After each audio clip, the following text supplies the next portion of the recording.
स्वागत है आपका एक नए दिन और एक नई वीडियो में। आज मैं घुमाने वाला हूं आपको माना गांव। गांव की स्टार्टिंग पे ही मेरे को दो बुजुर्ग आलू बीजते दिखाई दिए तो मैं रुक गया। यहां पे अभी भी बैलों के साथ जुताई होती है और खेत में आलू सीधे ही बीजे जाते हैं। माना गांव भारत का वो गांव है जो महाभारत के हिसाब से भारत का अंतिम गांव था, लेकिन अभी इसका नाम बदल के भारत का प्रथम गांव रख दिया गया है। थोड़ा आगे चलते ही हमें ग्लेशियर सड़क में मिला। अब हम इस ग्लेशियर को क्रॉस करेंगे।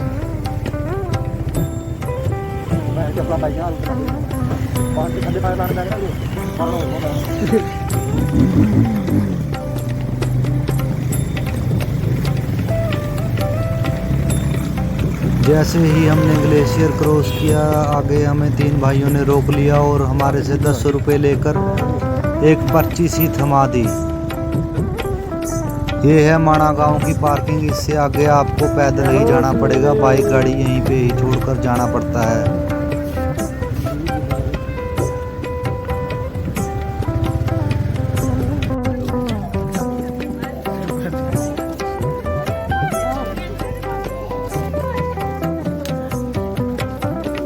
माना गांव का जो स्वागत द्वार है वो ये है, और माना गांव से ही सरस्वती नदी निकलती है, यानी कि सरस्वती नदी का उद्गम स्थान माना गांव ही है। अब हम चलते हैं माना गांव की छोटी छोटी तंग गलियों में से होकर।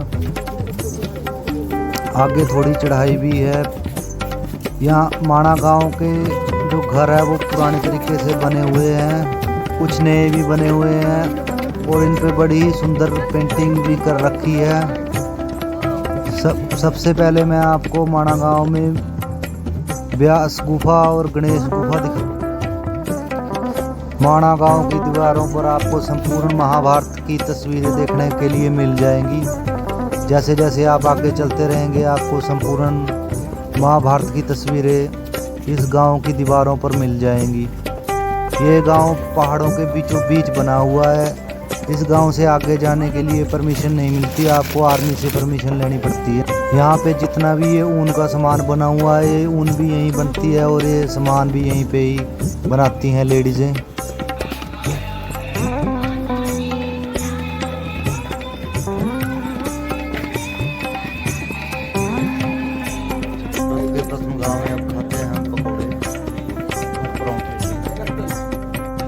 जब आप माना गांव के बीच में पहुंच जाते हो तो यहाँ से दो रास्ते हो जाते हैं। एक रास्ता जाता है गणेश गुफा और व्यास गुफा की तरफ, दूसरा जाता है सरस्वती नदी के उद्गम की तरफ। मैं पहले आपको गणेश गुफा लेकर आया हूँ और ये देखिए गणेश गुफा ऐसी है। महाभारत में जो लिखा गया कि यहाँ पे महर्षि वेद व्यास जी ने जो भी महाभारत लिखा था और वेद लिखे थे 4 यहीं पे लिखे थे। अभी आप गणेश गुफा देखिए, फिर मैं आपको व्यास गुफा की तरफ लेकर चलूँगा। अब चलते हैं व्यास जी की गुफा की ओर। रास्ते में जाते जाते आपको ये हाथ से बना हुआ ऊन का सामान मिल जाता है और कुछ पेंटिंगें देखने को मिलती है। जब आप आगे बढ़ते हो तो आपको एक और स्वागत द्वार दिखाई देता है। यहाँ पे सफाई का विशेष ध्यान रखा गया है, यहाँ पे ज़्यादा गंदगी नहीं है।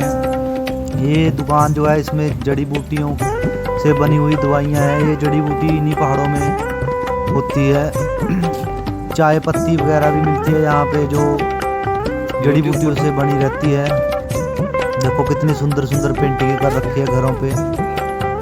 ये अब हम पहुँच गए हैं व्यास जी की गुफा में। ये सामने जो दिखाई दे रही है वो है गुफा। यहीं पे आपको देखने को मिलेगी भारत की प्रथम चाय की दुकान, और भारत का जो बैंक है प्रथम वो भी यहीं पे ही है। ये सामने है जो भारत की प्रथम चाय की दुकान है। ये देखिए ये है भारत की प्रथम चाय की दुकान, और सामने है व्यास जी की गुफा।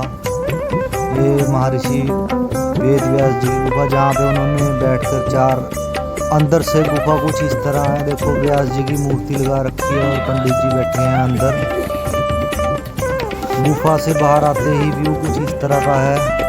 अब हम चलेंगे भीम पुल की तरफ और सरस्वती नदी आपको दिखाएंगे। सरस्वती नदी जो यहाँ पे पाताल में चली गई थी वो अब नहीं है पाताल में गई हुई, वो महाभारत की कहानी है। पर अब ये नदी दूसरी नदी में मिल जाती है, इसलिए ये यहीं पे ख़त्म हो जाती है। लेकिन निकलती है पहाड़ों में से है, दिखता नहीं है कि कहाँ से आ रही है।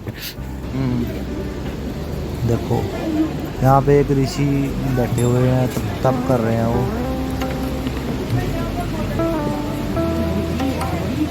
वो सामने है भीम पुल और सरस्वती नदी का उद्गम स्थल यहाँ से निकलती है सरस्वती नदी, और सामने जो भीम ने पुल बनाया था वो है।